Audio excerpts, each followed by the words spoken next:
Hello aspirants, स्वागत है आप सभी का इतिहास सागर चैनल में। क्या आप जानते हैं कि आज से 5000 साल पहले भारत में एक ऐसी सभ्यता थी जिसके पास आज के आधुनिक शहरों जैसा ड्रेनेज सिस्टम था, ग्रिड पैटर्न पर बनी सड़कें थीं और पक्के मकान थे। तो चलिए, आज का जो हमारा टॉपिक है वो है हड़प्पा कल्चर और हम आज उसके बारे में बहुत ही डिटेल से डिस्कस करेंगे। तो बिना टाइम वेस्ट किए शुरू करते हैं।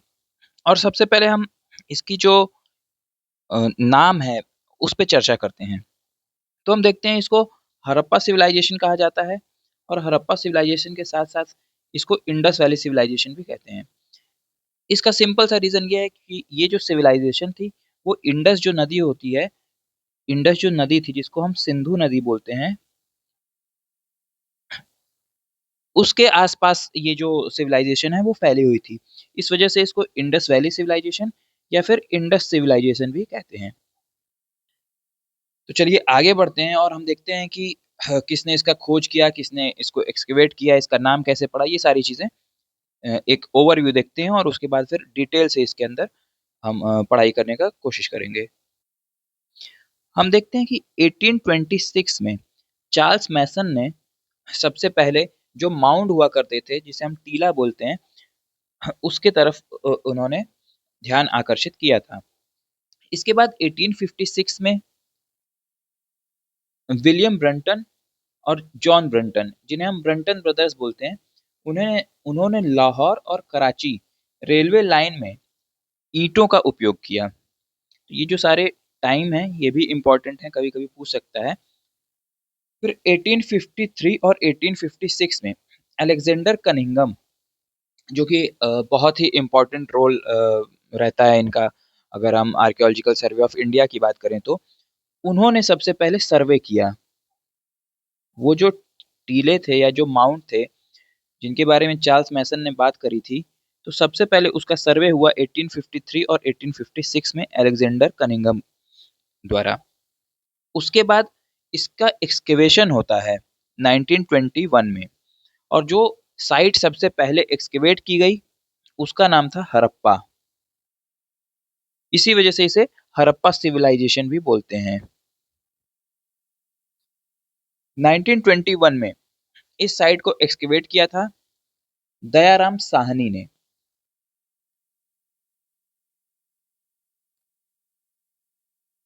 तो ये जो पहली साइट थी जो एक्सकेवेट की गई थी वो थी हड़प्पा, और उसी के नाम पे इसको हड़प्पा सिविलाइजेशन इसका नाम पड़ा। अब हम देखते हैं कि इसका जो क्रोनोलॉजी है वो देखते हैं कि अलग अलग जो स्कॉलर्स हुए हैं उन्होंने इसकी अलग अलग डेटिंग बताई है कि ये कितनी पुरानी थी और इसका टाइम पीरियड क्या रहा है। तो अगर हम जॉन मार्शल की बात करें तो जॉन मार्शल ने हड़प्पन सिविलाइजेशन की टाइम पीरियड जो है उसको बताया है 3250 से लेकर के 2750 बीसी तक।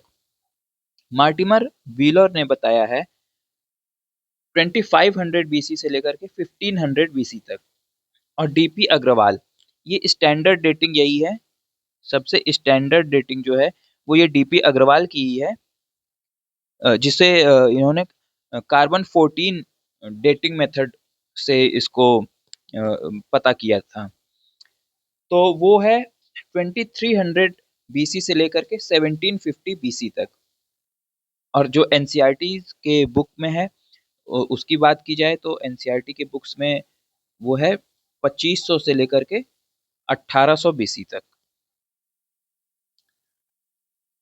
एम आर मुगल ने इसे कहा ग्रेटर इंडस वैली सिविलाइजेशन, और गॉर्डन चाइल्ड ने इसका नाम दिया द फर्स्ट अर्बन रिवॉल्यूशन। तो हम यहाँ देखते हैं कि जिसे फर्स्ट अर्बनाइजेशन भी बोलते हैं वो यही सिविलाइजेशन थी हमारी। फिर सेकंड अर्बनाइजेशन हम बाद में देखेंगे कि वो कैसे 6th सेंचुरी बीसी में होता है। अब आगे बढ़ते हैं और जो जियोग्राफिकल एक्सटेंट थे इंडस वैली सिविलाइजेशन की या हड़प्पा सिविलाइजेशन की, उसके बारे में हम डिटेल से डिस्कस करेंगे।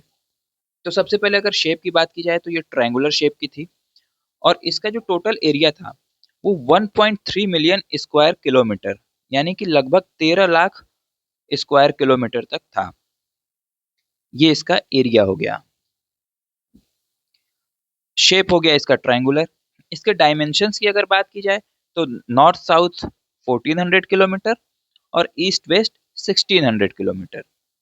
यहाँ पे जो सबसे इम्पोर्टेंट है वो है ये टेबल।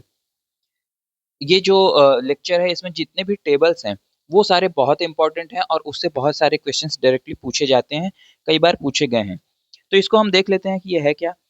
ये हड़प्पन जो सिविलाइजेशन है हमारी उसकी ज्योग्राफिकल बाउंड्रीज की अगर हम बात करें चारों साइड से, तो जो सबसे नॉर्दर्न मोस्ट जो पार्ट है, नॉर्दर्न मोस्ट जो साइट है अगर वो देखा जाए तो वो है मांडा।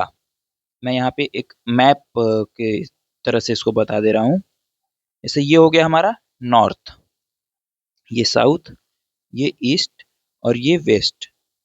तो अगर नॉर्दर्न मोस्ट की बात की जाए तो वो है मांडा। मांडा मांडा हमारा JNK में है, जम्मू और कश्मीर में, चिनाब नदी के किनारे। ये सारे क्वेश्चंस कभी कभी पूछ लिए जाते हैं।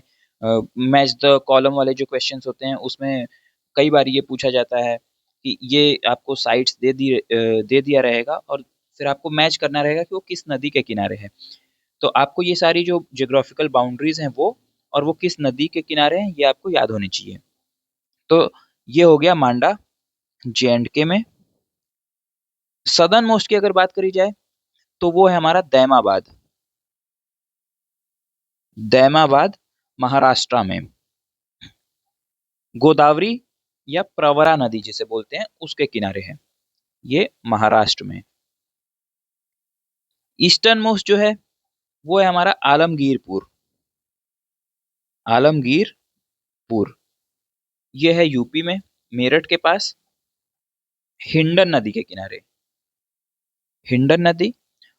और जो सबसे पश्चिम में है उसकी बात करी जाए तो वो है सूतका गेंडोर। सूतका गेंडोर ये सबसे वेस्ट में है। और ये है दाश्क नदी, ये दाश्क नदी है उसके किनारे, ये बलूचिस्तान में हमारा, बलूचिस्तान में। तो ये चीजें आपको बिल्कुल याद होनी चाहिए। अब आगे बढ़ते हैं और हम देखते हैं जो कुछ इंपॉर्टेंट साइट्स हैं उनके बारे में, क्योंकि कई बार ये ऐसा भी होता है कि साइट से बहुत क्वेश्चन पूछते हैं। साइट से और अवशेषों से, आर्टिफैक्ट से बहुत क्वेश्चंस पूछते हैं। ये एक ऐसा टॉपिक है जिसमें आपके एग्जाम में 2 क्वेश्चन तो पूछना ही पूछना है। तो चलिए अब देखते हैं हम साइट्स के बारे में। हमारी जो कुछ साइट्स हैं जो बलूचिस्तान और सिंध में हैं तो उसके बारे में देख लेते हैं। मेहरगढ़, सूतका गेंडोर, मोहनजोदारो, चनहुदड़ो और कोटदीजी। हम इन सब साइट्स के बारे में, एक एक साइट्स के बारे में मैं इसी क्लास में आगे बहुत डिटेल से डिस्कस करेंगे। चनहुदड़ो से एक क्वेश्चन जो बनता है वो बहुत फेमस है, जो कई एग्जाम्स में रिपीटेडली पूछा गया है, यूजीसी नेट में भी कई बार पूछा गया है। इसके अलावा भी जिस भी एग्जाम्स में हिस्ट्री पूछी जाती है उसमें ये क्वेश्चन पूछते हैं कई बारी कि वो कौन सी साइट है जो फोर्टिफाइड नहीं थी। फोर्टिफाइड नहीं थी तो वो कौन सा शहर है ऐसा पूछते हैं। तो चनहुदड़ो जो था, चनहुदड़ो वो फोर्टिफाइड नहीं था। बाकी हमें फोर्टिफाइड जो साइट्स हैं उसके बहुत सारे एविडेंस मिले हैं, चनहुदड़ो उसमें से एक एक्सेप्शन है। तो ये आपको याद रखना है। और ये जितनी भी साइट्स हैं इसके बारे में हम अभी डिटेल से डिस्कस करेंगे।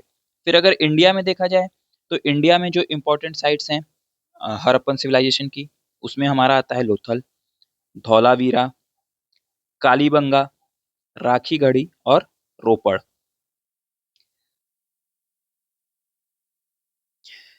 सिंधु घाटी सभ्यता जो थी या जो हड़प्पन सिविलाइजेशन है, इसके निर्माण में ऐसा कहा जाता है कि इसको बनाने में 4 ऐसी जातियां थीं, 4 ऐसी प्रजातियां थीं जो मेनली इसमें इन्वॉल्व थीं। तो अगर सबसे पहले देखा जाए तो इसके जो मुख्य निर्माता थे वो थे कौन कौन, ये देख लिया जाए, क्योंकि कई बार ऐसे भी क्वेश्चन पूछ सकते हैं कि ऐसा क्वेश्चन कई बार पूछ लेता है कि आपको दे दिया रहेगा ऑप्शन और उसमें फिर बोलेगा कि इसमें से कौन से सिंधु घाटी सभ्यता के निर्माताओं में से नहीं थे। और नाम दे देगा। तो 4 जो थे ये चारों आपको याद होना चाहिए।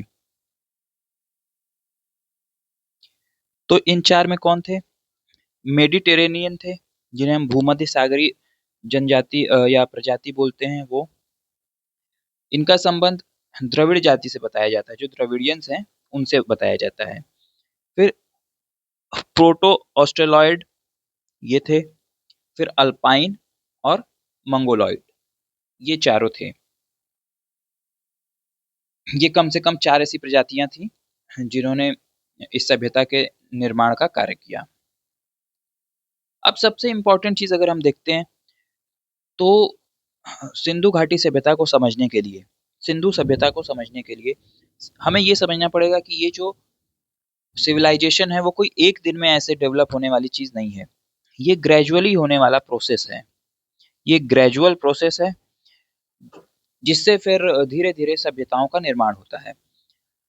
अगर इंडस वैली सिविलाइजेशन के फेजेस की बात की जाए तो ये 3 फेजेस में डेवलप हुई है। पहला फेज अगर देखा जाए तो उसे हम बोलते हैं अर्ली हड़प्पन या प्री हड़प्पन फेज। इसका टाइम पीरियड है 3200 बीसी से 2600 बीसी तक। इसके बाद दूसरा जो फेज है हमारा वो है मेच्योर हड़प्पन। जब भी किसी हड़प्पन साइट की बात की जाती है और वहां पे प्री या लेटर हड़प्पन या ऐसा कोई डिटेल नहीं दिया जाता है, सिर्फ हड़प्पन साइट की बात की जाती है, तो मोस्टली इसी इसी फेज की बात होती है। ये जो मेच्योर हड़प्पन फेज है इसी फेज की बात होती है। इसका टाइम पीरियड है 2600 बीसी से लेकर के 1900 बीसी तक। और फिर इसके बाद आता है लेट हड़प्पन, जिसे हम उत्तरवर्ती हड़प्पा भी बोलते हैं। इसका टाइम पीरियड हमारा है 1900 बीसी से लेकर के 1300 बीसी तक। इसमें कई बार ऐसे क्वेश्चंस बनते हैं कि आपको साइट दे दिया रहता है या पूछ लेता है कि प्री हड़प्पन साइट कौन सी है, उसमें आपको 4 ऑप्शन दे दिया, उसमें से आपको कोई प्री हड़प्पन साइट एक होगी वो बताना होगा। ऐसे क्वेश्चंस एग्जाम्स में बनते रहे हैं। तो मेहरगढ़ जो है वो सबसे ओल्डेस्ट हड़प्पन साइट है और ये एक प्री हड़प्पन साइट है। फिर इसके बाद कोट दीजी और आमरी, यहाँ से हमें क्या मिलता है? Evidence of fortification. और फोर्टिफिकेशन का एविडेंस कहाँ से नहीं मिलता है? चनहूदरों से। चनहूदरों से नहीं मिलता है, ये मैंने अभी पहले ही बताया। कालीबंगा से, कालीबंगा से हमें जुते हुए खेत के एविडेंस मिलते हैं। अभी सीडीएस में एक क्वेश्चन पूछा हुआ था कि प्री हड़प्पन साइट के बारे में पूछा था, उसमें से ये क्वेश्चन था कि दिया हुआ था प्री हड़प्पन साइट इसमें से कौन से, और उसमें आपके 4 ऑप्शन दिए हुए थे। तो ऐसे क्वेश्चंस हर एग्जाम में पूछे जाते हैं। तो अगर प्री हड़प्पन साइट की बात करी जाए तो कालीबंगा ये आपका प्री हड़प्पन साइट है। बनवाली, बनवाली भी प्री हड़प्पन साइट है। और राखी गढ़ी, राखी गढ़ी, ये सब जो है हमारी प्री हड़प्पन साइट है। ये यहाँ पे मैं लिख भी दे रहा हूँ, ये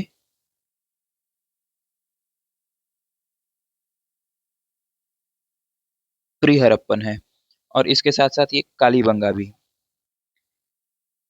अगर लेट हड़प्पन की बात की जाए तो रंगपुर आ जाता है उसमें आपका, रंगपुर और रोजदी, ये सब ये लेट हड़प्पन है। ठीक है, तो अब हम आगे बढ़ते हैं। ये बेसिक्स जो है यहाँ तक आपको क्लियर हो गया होगा, और ये आई होप कि आपको समझ में आ गया होगा कि 3 फेजेस में किस तरह से इसका डेवलपमेंट हुआ। अब आगे बढ़ते हैं और जो इम्पोर्टेंट साइट्स हैं, जो मेजर साइट्स हैं, उनके बारे में डिटेल से देखते हैं कि क्या चीज़ें हैं, उनका लोकेशन क्या है, इन सब टाइप की सारी चीज़ें। तो सबसे पहले हम देखते हैं जो हड़प्पा साइट है हमारी। हड़प्पा की अगर लोकेशन की बात की जाए तो ये पंजाब में है, पाकिस्तान, और ये रावी नदी के किनारे है। रावी रिवर के बैंक पर ये है। ये क्वेश्चंस एनटीए का बहुत फेवरेट है, ये कई बारी ऐसे क्वेश्चंस पूछे जाते हैं साइट्स और रिवर वाले, तो ये आपको याद रखना होगा। जो इम्पोर्टेंट साइट्स हैं मेनली उनके बारे में ही पूछते हैं, तो वो मैं आपको इस लेक्चर में सब बता दूंगा। टीले की अगर बात की जाए तो हम देखते हैं कि ये दो पार्ट में ऐसे इसको डिवाइड किया गया था, ईस्टर्न टाउन और माउंट एबी, जिसे हम दुर्ग टीला बोलते थे। हम देखते हैं कि हड़प्पा में दो टीले पाए जाते थे। तो जो पूर्वी टीला होता था, यानी जो ईस्टर्न टाउन होता था, उसको बोलते थे नगर टीला। नगर टीला। और इसके अलावा जो दूसरा हुआ करता था पश्चिम टीला, उसको बोलते थे दुर्ग टीला। ये दुर्ग टीला बोलते थे इसको। और इसी दुर्ग टीले को मार्टिमर व्हीलर ने माउंट एबी का नाम दिया। दुर्ग टीले को माउंट एबी किसने बोला? मॉर्टिमर व्हीलर ने। ठीक है। इसके बाद हड़प्पा का जो आवास वाला क्षेत्र था, उसके साउथ साइड में दक्षिण की तरफ एक कब्रिस्तान है। उस कब्रिस्तान को R37, ये R37 या फिर कब्रिस्तान एच बोला गया। कब्रिस्तान एच। इसका एक्सकेवेशन किसने किया था? इस कब्रिस्तान एच या ये जो R37 है, इसका एक्सकेवेशन करने वाले J.M. केनॉयर। J.M. केनॉयर ने इसका एक्सकेवेशन किया था। अब अगर हम ये देखें कि यहाँ से क्या क्या चीजें हमें मिलती हैं, इस पे बहुत सारे क्वेश्चंस पूछे जाते हैं। तो सबसे पहले हम देखते हैं कि जो यहाँ से आर्टिफैक्ट्स मिले हैं, उसमें है ग्रेनरी। एक विशाल अन्नागार जिसे बोलते हैं, ग्रेनरी, ग्रेट ग्रेनरी। मोहनजोदारो से मिली थी ग्रेट ग्रेनरी, लेकिन यहाँ से भी एक ग्रेनरी मिली है। उसमें छः छः की दो लाइंस में ऐसे टोटल 12 रूम वाली एक ग्रेनरी मिली है। इसमें ऐसे आमने सामने 6 इधर 6 इधर ऐसे ऐसे रूम्स हुआ करते थे। ठीक है। तो ऐसी ग्रेनरी मिली है। यहाँ से वर्कमैन क्वार्टर्स मिले हैं, यानी कि जो मजदूर हुआ करते थे उनके रहने के लिए जो आवास होता था, वो मिला है हमें हड़प्पा से। और इसके साथ ही साथ अगर स्टैचूज की बात करें, मूर्तियों की बात करें, तो एक मूर्ति हमें मिली है जिसमें ये दिखाया गया है कि स्त्री के गर्भ से एक पौधा निकल रहा है। इसे ही हम उर्वरा देवी की मूर्ति भी बोलते हैं। और इसके साथ ही साथ एक टॉय कार्ट भी मिला है। पीतल की इक्का गाड़ी उसको बोलते हैं, ब्रॉन्ज का बना हुआ वो टॉय कार्ट है। इसके साथ साथ हमें और क्या देखने को मिलता है? तो सबसे पहले हम देखते हैं कि ये जो स्त्री के गर्भ से निकलता हुआ पौधा है, इसको उर्वरा देवी कहा गया है। इसी को मदर अर्थ भी बोलते हैं। Mother earth. तो ये भी क्वेश्चन में कभी पूछ सकता है कि मदर अर्थ की मूर्ति कहाँ से मिली है, तो उसका आंसर क्या होगा? हड़प्पा से मिली है। मार्शल ने इसको मदर अर्थ कहा था। इसके साथ ही साथ हमने ये देख ही लिया कि वर्कमैन क्वार्टर्स वहां से मिले हैं। और इसके अलावा एक मेल टॉर्सो की मूर्ति मिली है। उसमें वो सिर्फ पुरुष का धड़ है, उसमें मेल टॉर्सो, पुरुष धड़। ये भी हमें हड़प्पा से मिला है। इसके अलावा दो पत्थर की मूर्ति मिली है, जिसमें एक लाल पत्थर की मूर्ति है, लाल पत्थर की मानव मूर्ति है ये। और इसके साथ ही एक काले पत्थर की डांसर की मूर्ति है। इसको मैं यहाँ नीचे लिख दे रहा हूँ।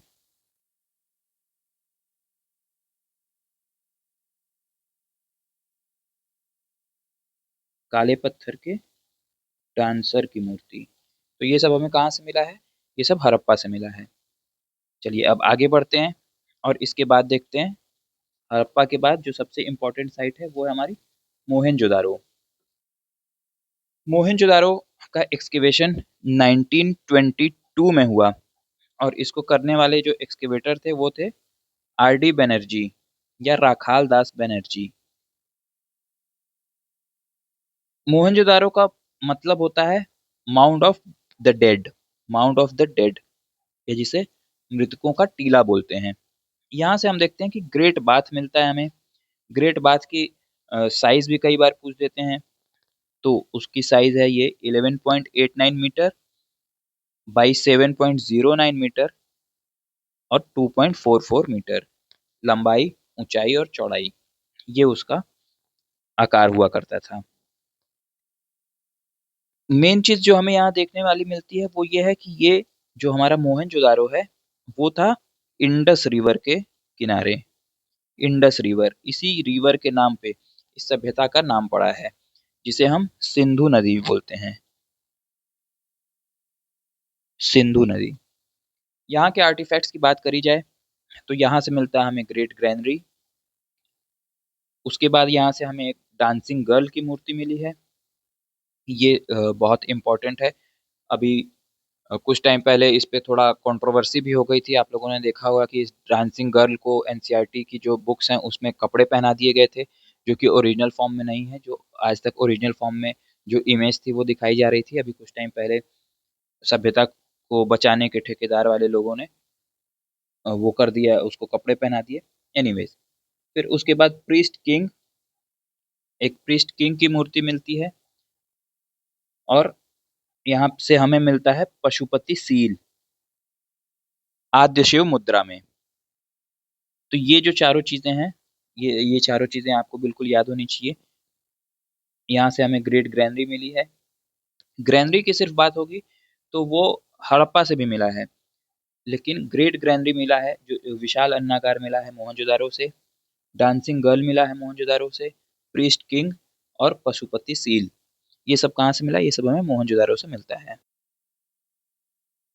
पशुपति सील की अगर बात करी जाए तो इसके चारों ओर हमें टोटल 6 पशु देखने को मिलते हैं।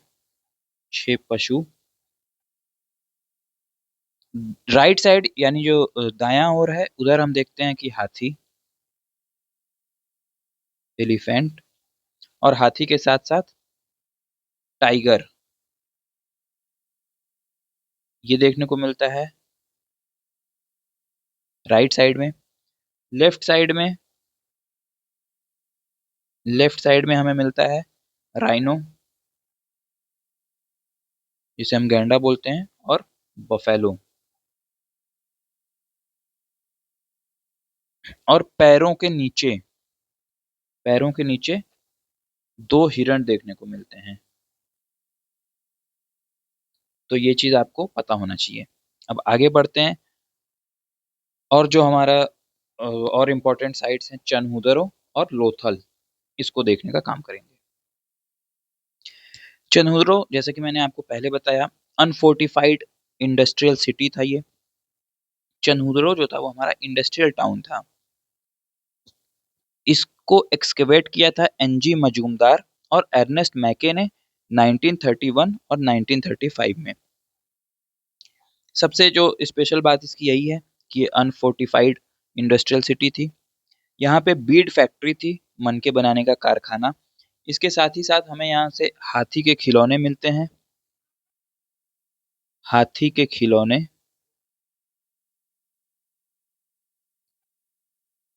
और हमें देखने को मिलता है कि यहाँ से लिपस्टिक और बिल्ली का पीछा करते हुए कुत्ते का पैरों के निशान, पदचिन्ह, ये सारी चीजें देखने को मिलती हैं। इसके साथ ही साथ यहाँ से इंटरलॉक ईंटें मिली हैं। इंटरलॉक ब्रिक्स, ये चंदुदड़ों से देखने को मिलता है। स्याही की जो दवात है वो, स्याही की दवात,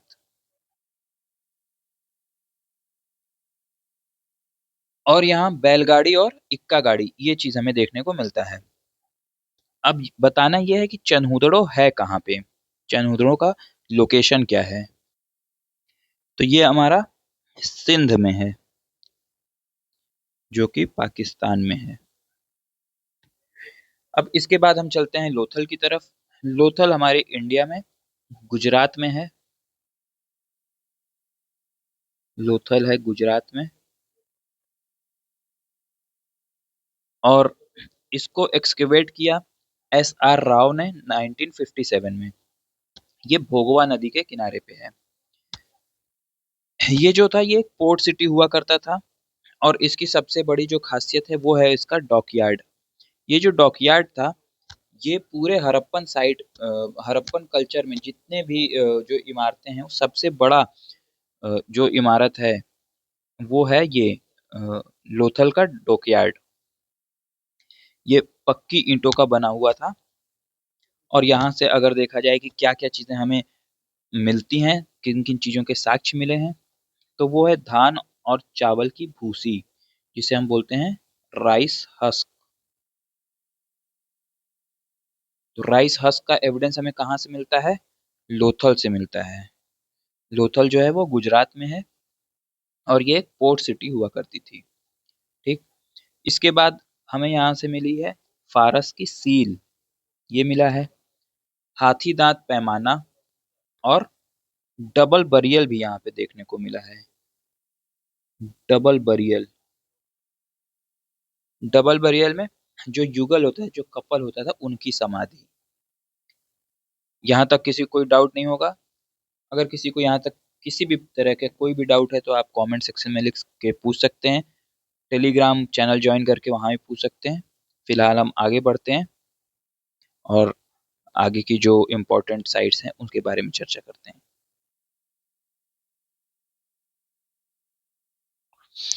अब यहाँ हम बात करेंगे कालीबंगा। कालीबंगा जो है ये हमारा एक प्री हड़प्पन साइट है। पहले भी हमने इसके बारे में बात कर लिया है। प्री हड़प्पन साइट है, ये है राजस्थान में। और कालीबंगा का मतलब क्या होता है? कालीबंगा जो था उसका मतलब होता है दो शब्दों से मिलकर ये बना है, काली प्लस बंगा, यानी कि ब्लैक जो चूड़ियां होती हैं, बंगा मतलब चूड़ियां, और ये काली बंगा। तो हम देखते हैं कि ये राजस्थान में है। इसका एक्सकेवेशन एएन घोष ने किया। एएन घोष ने 1953 में, सबसे पहले 1953 में अमलानंद घोष ने इसको एक्सकेवेट किया। यहाँ से हमें जूते हुए खेत के एविडेंस मिलते हैं। और यहाँ पे हमें अग्निकुंड का साक्ष्य मिलता है, 7 रेक्टेंगुलर अग्निकुंड। और ऊंट की हड्डियों का साक्ष्य यहाँ से मिलता है। कालीबंगा से हमें हवन कुंड और अग्निकुंड का साक्ष्य मिला है। हवन कुंड और अग्निकुंड। और कालीबंगा से हम देखते हैं कि यहाँ से हमें एक बेलनाकार मुहर मिली है, सिलिंड्रिकल सिलिंड्रिकल सील। ये हमें देखने को मिलता है कालीबंगा से। और साथ ही साथ हम ये भी देखते हैं कि 1961 में बीके थापर 1961 में बीके थापर बीके थापर और बीबी लाल, इन दोनों लोगों ने 1961 में फिर से कालीबंगा का एक्सकेवेशन किया। यहाँ से भी हमें एक युगल समाधि देखने को मिलती है।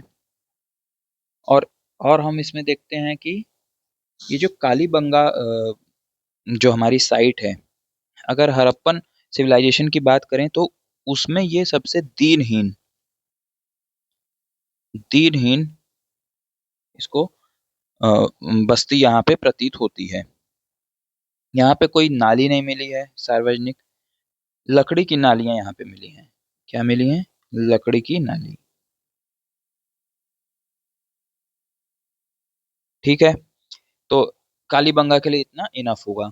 अब इसके बाद हम चलते हैं सूरकोटदा। सूरकोटदा में हम देखते हैं कि सूरकोटदा को एक्सकेवेट करने वाले जेपी जोशी जेपी जोशी ने सूरकोटदा को सबसे पहले एक्सकेवेट किया 1964 में। 1964 में। और इसकी लोकेशन की अगर बात की जाए तो ये गुजरात में है हमारा। यहाँ से हमें मिला है हॉर्स बोन्स। हॉर्स बोन्स के स्पष्ट एविडेंस हैं बिल्कुल यहाँ से, सूरकोटदा से। ये बहुत इंपॉर्टेंट क्वेश्चन है, कभी कभी पूछता है। और इसके साथ ही साथ यहाँ से हमें पॉट बरियल मिला है। पॉट बरियल के साथ शॉपिंग कॉम्प्लेक्स भी मिला है। शॉपिंग कॉम्प्लेक्स के भी एविडेंस हमको सूरकोटदा से मिले हैं। ये हमारा हो गया सूरकोटदा और कालीबंगा। अब इसके बाद बनावली। बनावली हरियाणा में है और इसको एक्सकेवेट किया है आरएस बेस्ट ने। यहाँ से हमें टेराकोटा का प्लॉ मिलता है, मिट्टी का हल जिसे बोलते हैं टॉय टेराकोटा प्लॉ। और यहाँ से बार्ले के एविडेंस मिलते हैं, जौ, उत्तम किस्म के जौ के एविडेंस हमको बनावली से मिलते हैं। बनावली ये जो है ये भी हमारी प्राक हड़प्पा साइट है। ठीक है। बनावली में जल निकास प्रणाली जो था, जो सिंधु सभ्यता की सबसे इम्पोर्टेंट चीज थी, ड्रेनेज सिस्टम। ड्रेनेज सिस्टम उसका अभाव मिलता है, वो देखने को नहीं मिलती है बनावली में। तो कई बारी ऐसे क्वेश्चंस पूछे जाते हैं और आपके एग्जाम्स में ऐसे ही क्वेश्चंस पूछे जाएंगे। 4 साइड दे दिया रहेगा, उसमें से लिखा रहेगा कि इसमें से कहाँ पे ड्रेनेज सिस्टम का बढ़िया एग्जाम्पल देखने को नहीं मिलता है, तो ऑप्शन आपका होगा बनावली। ये सारी चीजें आपको याद रखनी पड़ेंगी। अब इसके बाद आगे चलते हैं और देखते हैं धौलावीरा, राखीगढ़ी और रोपड़।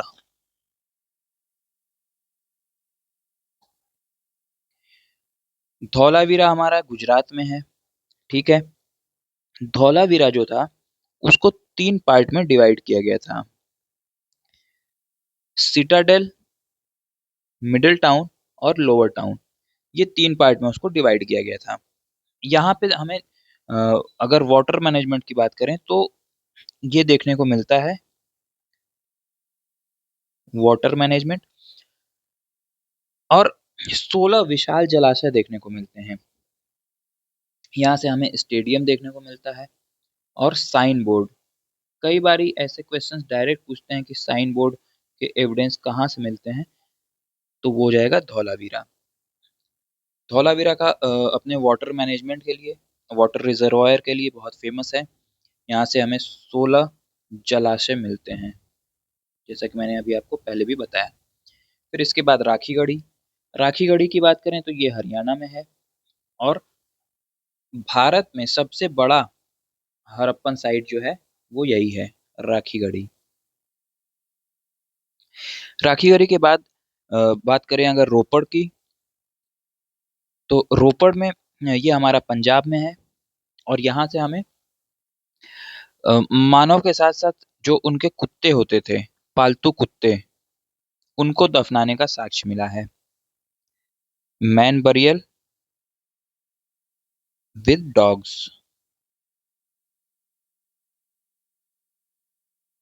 ये हमें रोपड़ से मिला है। रोपड़ का लोकेशन क्या है? पंजाब। ठीक है। तो ये यहाँ तक लोकेशन में या जो भी आर्टिफैक्ट्स मिले हैं, जो भी एविडेंसेस मिले हैं, यहाँ तक किसी को कोई प्रॉब्लम नहीं होगी। और ये सारी जो चीज़ें जो मैंने आपको बताई ये एग्जाम पर्सपेक्टिव से बहुत इंपॉर्टेंट हैं। अब आगे बढ़ते हैं और हम देखते हैं कि जो सिटी प्लानिंग थी, जो टाउन प्लानिंग थी हड़प्पन सिविलाइजेशन में, वो और कौन से जो इम्पोर्टेंट जो इनके नगर हैं वो किस नदी के किनारे पे बसे हुए थे। यहाँ से डायरेक्ट क्वेश्चंस बनते हैं, इसके बारे में चर्चा करते हैं।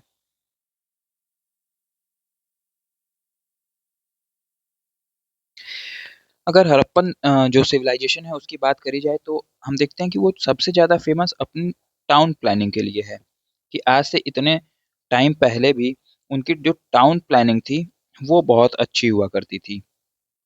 तो हम देखते हैं कि ग्रिड सिस्टम हुआ करता था हड़प्पन सिविलाइजेशन में। ग्रिड सिस्टम क्या होता था? ग्रिड सिस्टम ये था कि जो सड़कें थी, जैसे ये एक सड़क है, तो और कोई दूसरी सड़क जो थी वो उनको 90 डिग्री पे ऐसे काटती थी, राइट एंगल बनाते हुए। ठीक है, तो ये उनकी ऐसे उनकी टाउन प्लानिंग हुआ करती थी। जो घर हुआ करते थे उसके जो दरवाजे हुआ करते थे वो गली की तरफ न खुल करके सड़क की ओर खुलता था। लेकिन ऐसा सिर्फ एक जगह होता था, वो था लोथल। लोथल में जो दरवाजे होते थे, लोथल के घरों में जो दरवाजा था वो सड़क की ओर ना खुल करके गली में खुलता था। ये एक्सेप्शन था। बाकी हर जगह क्या होता था, दरवाजे जो होते थे वो सड़क की तरफ खुलते थे।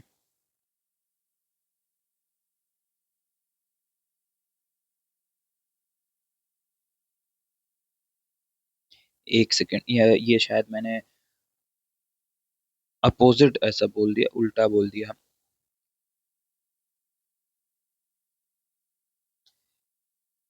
जो दरवाजे हुआ करते थे वो सड़क की ओर खुलता था। लोथल में दरवाजा जो था वो सड़क की तरफ खुलता था, और बाकी जगह क्या हुआ करता था कि जो दरवाजा था वो सड़क की तरफ नहीं खुल करके गली में खुलता था।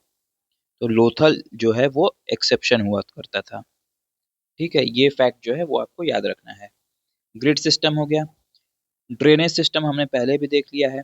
ड्रेनेज सिस्टम यहाँ देखते हैं कि ढकी हुई नालियां हुआ करती थी, पक्की नालियां ढकी हुई, कवर्ड ब्रिक ड्रेन्स। फिर देख लेते हैं कि जो इम्पोर्टेंट साइट्स हैं वो किस नदी के किनारे हैं। हड़प्पा की अगर बात की जाए तो वो रावी नदी के किनारे है। इसको एक्सकेवेट किया था दयाराम साहनी ने। मोहनजोदाड़ो जो है वो सिंधु नदी के किनारे है। आर डी बनर्जी ने इसको एक्सकेवेट किया था। लोथल, ये जो पोर्ट सिटी हुआ करती थी लोथल, ये भोगवा नदी के किनारे है। इसके एक्सकेवेटर थे एस आर राव। कालीबंगन राजस्थान में जो है, इसको एक्सकेवेट किया था अमलानंद घोष ने, और ये घग्गर नदी के किनारे है।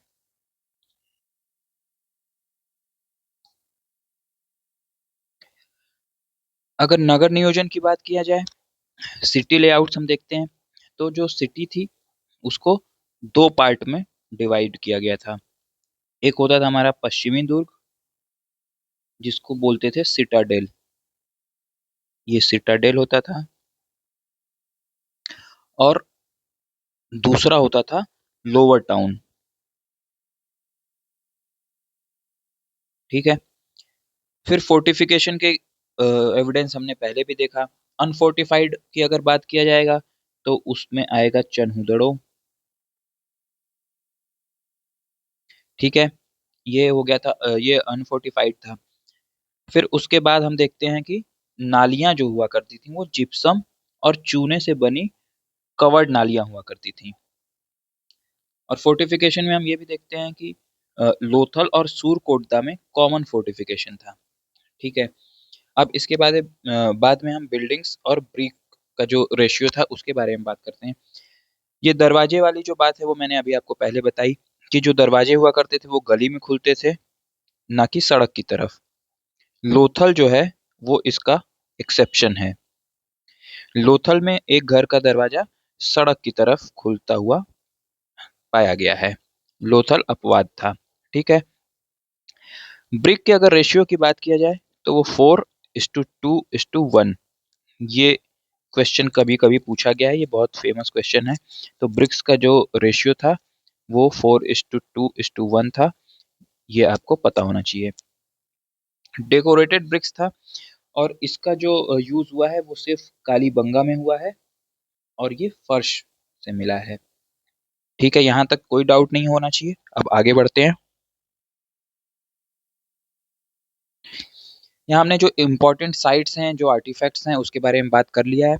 अब इसके बाद हम ये देखेंगे कि जो हड़प्पन सिविलाइजेशन थी, उनमें उनका क्या पॉलिटिकल ऑर्गेनाइजेशन था, पॉलिटिकली वो लोग किस तरह से रहते थे और सोशली उनका क्या स्ट्रक्चर था। तो सबसे पहले अगर देखा जाए तो स्टुअर्ट पिगट ने हड़प्पा और मोहनजोदड़ो, ये जो दोनों है, हड़प्पा और मोहनजोदड़ो, ये दोनों सबसे इम्पोर्टेंट साइट हैं पूरे हड़प्पन सिविलाइजेशन की। इसको स्टुअर्ट पिगट ने कहा है ट्विन कैपिटल्स।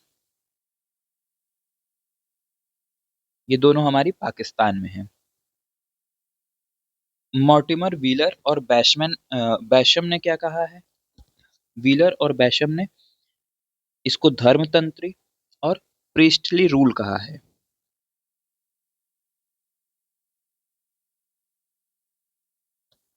ठीक है, अब अगर सोशल स्ट्रक्चर की बात किया जाए तो हम देखते हैं कि जो ये सोसाइटी हुआ करती थी उस टाइम पे, वो मैट्रियार्कल हुआ करती थी,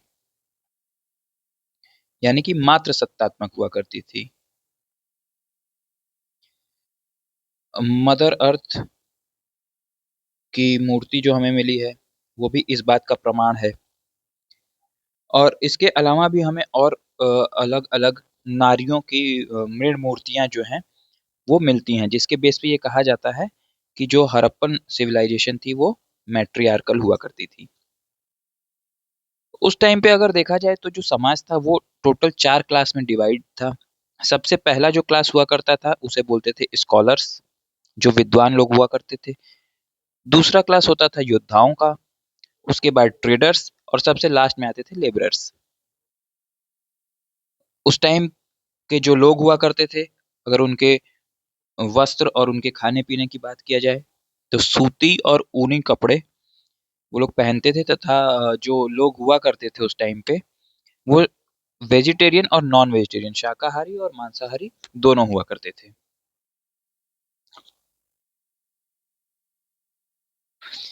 बरियल्स और रिलीजन की बात करते हैं। तो 3 बरियल प्रैक्टिस थे। पहला जो बरियल प्रैक्टिसेस की अगर बात की जाए तो पहला जो था वो था कंप्लीट बरियल। उसमें जो मृतक होता था, जो शव होता था, उसको पूरी तरह से दफना देते थे। जो सर होता था, नॉर्थ साइड में हेड और साउथ साइड में पैर। फिर दूसरा जो बरियल प्रैक्टिस थी वो था फ्रैक्शनल बरियल। उसमें शव के अवशेषों को दफनाते थे। और तीसरा था क्रीमेशन, शवों को जलाना। डबल बरियल की अगर बात की जाए तो ये हमने अभी पहले भी देखा, लोथल और कालीबंगा, इन दोनों जगह से हमें डबल बरियल के एविडेंसेस मिलते हैं। अब इसके बाद रिलीजियस बिलीफ्स की बात करते हैं तो हम देखते हैं कि वो जो मदर गॉडेसेस थी उनको उनकी पूजा करते थे। पशुपति भी फेमस थे, प्रोटो शिवा जिसे बोलते हैं। ये सील भी मिली है हमें, पशुपतिनाथ की सील। इसके बारे में हमने डिटेल में डिस्कस किया। 6 पशु मिलते हैं इसमें, हाथी, बाघ, गैंडा, भैंसा, हिरण। ये जो है इसके बारे में हमने डिटेल से डिस्कस किया है इसी क्लास में।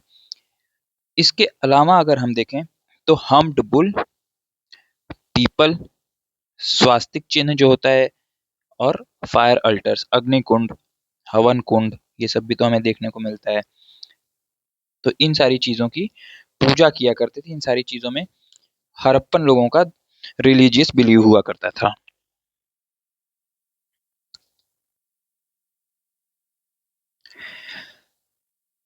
अब इसके बाद हम देखते हैं कृषि और जो उनके इम्पोर्टेंट क्रॉप्स हुआ करती थी उसके बारे में चर्चा करते हैं। तो सबसे पहले हम ये देखते हैं कि जो इकोनॉमिक बेस था वो एग्रीकल्चर ही था उस टाइम पर। हड़प्पन कल्चर की बात कर रहे हैं हम यहाँ पे। तो हड़प्पन सिविलाइजेशन में इकोनॉमिक बेस जो था वो एग्रीकल्चर ही था, कृषि ही मेन उनकी साधन हुआ करता था जीने खाने का। हल हल का यहाँ पे हमें एग्जाम्पल एविडेंस मिला है कालीबंगा से। तो इससे हमें समझ में आता है कि खेती होती थी, कालीबंगा से जुते हुए खेत मिले हैं। सिंचाई का अगर बात करा जाए तो नहर का जो हमें एविडेंस है, एविडेंस ऑफ कैनाल्स, वो मिलता है शोरतुगई से, जो कि अफगानिस्तान में है। क्रॉप्स की बात किया जाए तो मेनली 9 फसलें थी उनकी: गेहूं, जौ, राई, तिल, कॉटन कपास जिसे बोलते हैं, मटर, सरसों, तरबूज और खजूर। कॉटन की बात किया जाए तो इसे यूनानियों ने क्या कहा, सिंडन। तो कभी कभी ऐसा भी हो सकता है कि डायरेक्टली क्वेश्चन, सिंडन क्या होता था? तो सिंडन क्या होता था? सिंडन होता था कॉटन। राइस के एविडेंस मिलते हैं हमें लोथल से और रंगपुर से। ठीक है, अब इसके बाद हम बात करते हैं एनिमल हस्बेंड्री की, और क्या क्या उनके जो हड़प्पन लोग हुआ करते थे उनका मेटलर्जी क्या हुआ करता था उसके बारे में बात करते हैं। तो सबसे पहले हम देखते हैं कि अगर एनिमल्स की बात करी जाए तो कुबड़ वाला जो बैल होता है, हम्प्ड बुल, वो उनके लिए बहुत पवित्र होता था, उसकी पूजा भी करते थे। इसके अलावा गाय, भैंस, भेड़, बकरी, हाथी, ऊंट और कुत्ता, इनके एविडेंसेस हमको मिलते हैं। सुरकोटदा से घोड़े की हड्डियां प्राप्त हुई हैं, तो यहाँ से हॉर्स का भी एविडेंस मिलता है। और अगर एक्सेप्शन की बात किया जाए तो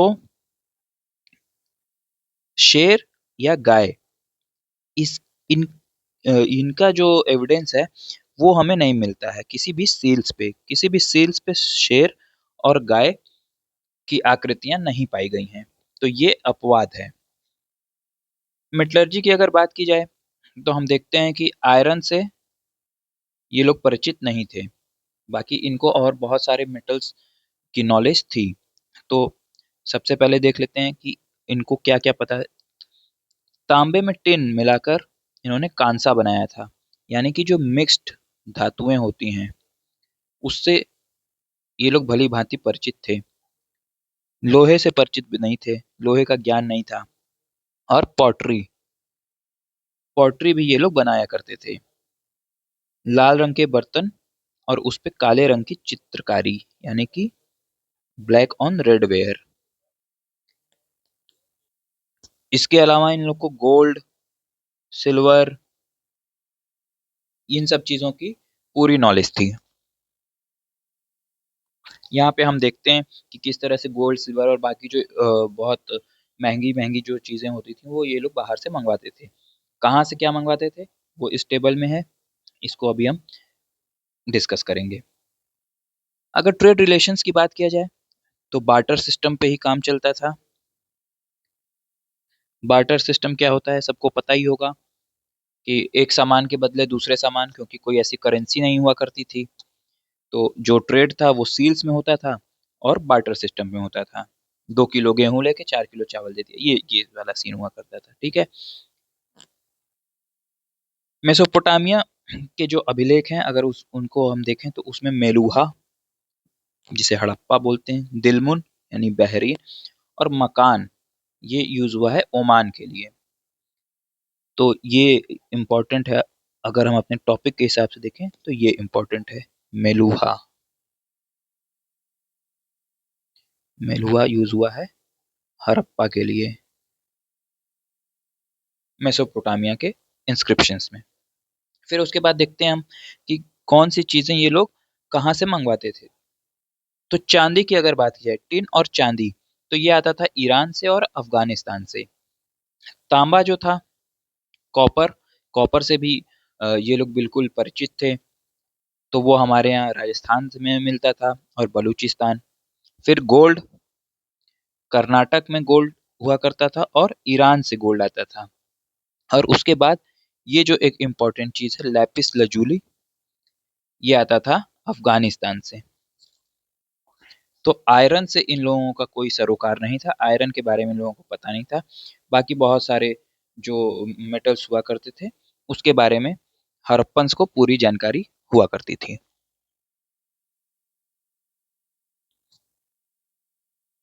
अब यहाँ पे जो इंडस स्क्रिप्ट है उसके बारे में बात करेंगे, सील्स के बारे में बात करेंगे, सील्स एंड टेराकोटा, और उसके साथ ही साथ वेट्स एंड मेजर्स की बात करेंगे। तो वेट्स और मेजर की बात किया जाए तो जो इनका बाट सिस्टम हुआ करता था उसमें हम देखते हैं कि वो 16 के गुणांक में ही हुआ करता था, 16, 32 ऐसा। बाइनरी और डेसिमल सिस्टम था, बाइनरी और डेसिमल सिस्टम का ये लोग यूज करते थे। और लोथल में ऐसा देखा गया है, लोथल में हाथी दांत का पैमाना भी मिला है हमें। उसके बाद अगर इंडस स्क्रिप्ट की बात की जाए तो वो पिक्टोग्राफिक स्क्रिप्ट थी, पिक्चर्स का बहुत यूज किया गया है इंडस स्क्रिप्ट में। और उसके साथ ही साथ अगर स्टाइल की बात किया जाए तो ब्रोस्टोफिडन जो स्टाइल होती है उसका यूज किया गया है। ब्रोस्टोफिडन जो स्क्रिप्ट होती है, ब्रोस्टोफिडन जो स्टाइल होता है उसकी खास बात ये होती है कि ये दोनों साइड से चलती है, राइट टू लेफ्ट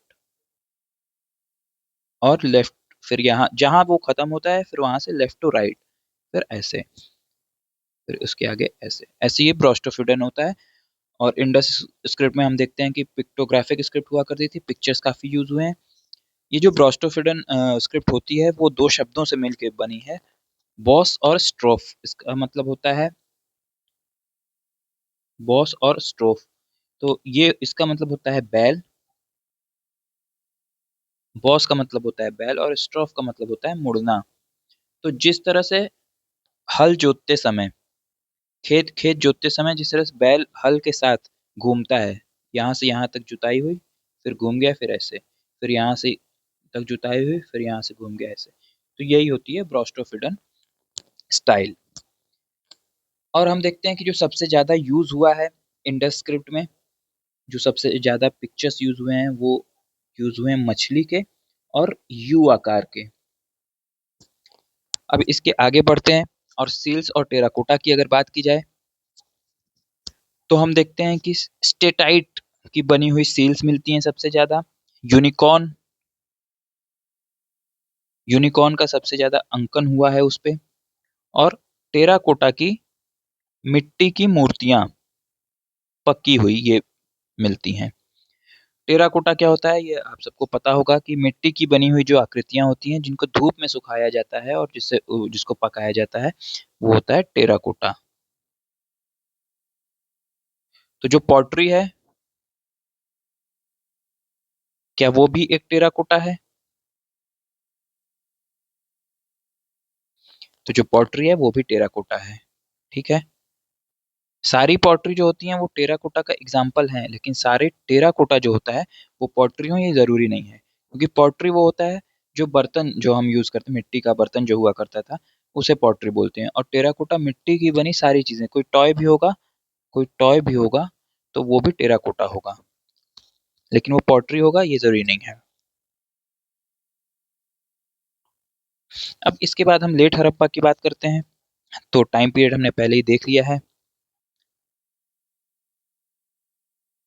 तो ऑलमोस्ट 1900 1800 बीसी के बाद ये जो हमारी अर्बनाइजेशन वाली जो हड़प्पन कल्चर हुआ करता था वो जब खत्म हुआ उसके बाद फिर ये लेट हड़प्पा जो कल्चर था वो शुरू हुआ और ये ग्रामीण संस्कृतियों में परिवर्तित हो गया। फिर उसके बाद हम देखते हैं झूकर झांगर संस्कृति या झूकर झांगर कल्चर जो है वो डेवलप हुआ चंद हुदड़ों में। कब्रिस्तान एच जो है इसके बारे में हमने पहले बात करी, हड़प्पा, ये भी उत्तरवर्ती इसका स्वरूप देखने को मिलता है। और फिर उसके बाद ओसीपी कल्चर, ओसीपी कल्चर के बारे में हमने एक वीडियो में ऑलरेडी बहुत डिटेल से डिस्कस किया हुआ है। अब हम देखते हैं कि इतनी बड़ी जो सभ्यता थी वो अचानक से उसका डिक्लाइन कैसे हो गया, उसके पतन का कारण क्या था। तो अलग अलग जो हिस्टोरियंस हुए हैं उन्होंने अलग अलग रीजंस दिए हैं। कई बार इस पे भी क्वेश्चंस पूछ लिया गया है कि किस हिस्टोरियन ने कौन सा रीजन दिया है। तो मार्टिमर व्हीलर गॉर्डन चाइल्ड और स्टुअर्ट पिगॉट। स्टुअर्ट पिगॉट ने ही ट्विंस कैपिटल बोला था, ये याद होगा आपको, मोहनजोदारो और हड़प्पा को।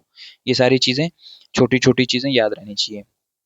तो इन्होंने बताया कि आर्यन इन्वेजन के कारण, आर्यन इन्वेजन की theory basically Mortimer Wheeler, Gordon Childe और स्टुअर्ट पिगॉट ने दी। फिर उसके बाद जॉन मार्शल, अर्नेस्ट मैके और एसआर राव की अगर बात करें तो उन्होंने बताया मैसिव फ्लड, कि बहुत भयंकर बाढ़ आई जिसकी वजह से इतनी बड़ी सभ्यता पूरी खत्म हो गई। अमलानंद घोष और ऑरेल स्टाइन जैसे लोग क्लाइमेट चेंज को इसका रीजन मानते हैं। फिर बात की जाए अगर M R. Sahni, Robert Raikes, George Dales, तो इन लोगों का मानना है कि टेक्टोनिक शिफ्ट हुआ, भूकंप आया और ऐसा कोई बहुत परिवर्तन हुआ, पूरा उथल पुथल हो गया।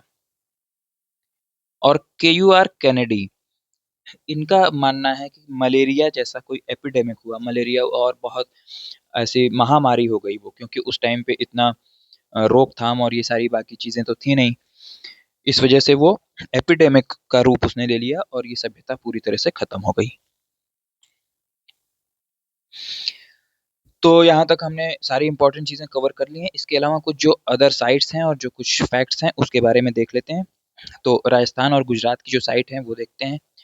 करणपुरा, ये राजस्थान का प्रमुख सेंटर था, और कुंतासी और शिकारपुर ये गुजरात के पोर्ट टाउन हुआ करते थे। जूनीकुरन से हमें मिलता है दो स्टेडियम का एविडेंस मिलता है जूनीकुरन से। हरियाणा और यूपी के साइट्स की अगर बात की जाए तो भिराना, ये हमें हरियाणा से मिलता है। इसको ओल्डेस्ट हड़प्पन साइट माना गया है। यह है ओल्डेस्ट हड़प्पन साइट अगर पूछा जाए तो वो होगा भिराना, जो कि हरियाणा में है। सनौली, ये एक बहुत इंपॉर्टेंट साइट है। यहाँ से 125 बरियल्स मिले हैं, 125 बरियल्स। तांबे का रथ, ये एक बहुत इंपॉर्टेंट आर्टिफैक्ट है। तांबे का रथ और तलवार, ये हमें सनौली से मिला है जो यूपी में है। और इसके अलावा अगर गार्लिक फार्मिंग की बात की जाए, गार्लिक फार्मिंग, तो इसके एविडेंस हमें मिलते हैं बालू से। बालू, ये भी हमारा हरियाणा की साइट है। लहसुन की खेती होती थी यहाँ पे। तो जितने भी इम्पोर्टेंट चीजें थी हड़प्पन कल्चर में वो मैंने यहाँ पे पूरा कवर कर दिया है। आई होप आपको ये क्लास अच्छी लगी होगी। अगर ये वीडियो पसंद आई तो लाइक जरूर करिएगा, और कोई भी डाउट हो तो कमेंट करके पूछिएगा। चैनल को सब्सक्राइब कर लीजिए, और ऑलरेडी सब्सक्राइब कर लिया है तो अपने उन दोस्तों के साथ जरूर शेयर करिएगा जो यूजीसी नेट हिस्ट्री की प्रिपरेशन कर रहे हैं। टेलीग्राम का लिंक साथ ही साथ चैनल के डिस्क्रिप्शन में है, वहाँ से आप टेलीग्राम भी ज्वाइन कर सकते हैं। वहाँ पे आपको सारी फ्री नोट्स अवेलेबल है, और कोई डाउट है तो आप वहाँ भी पूछ सकते हैं। Thank you.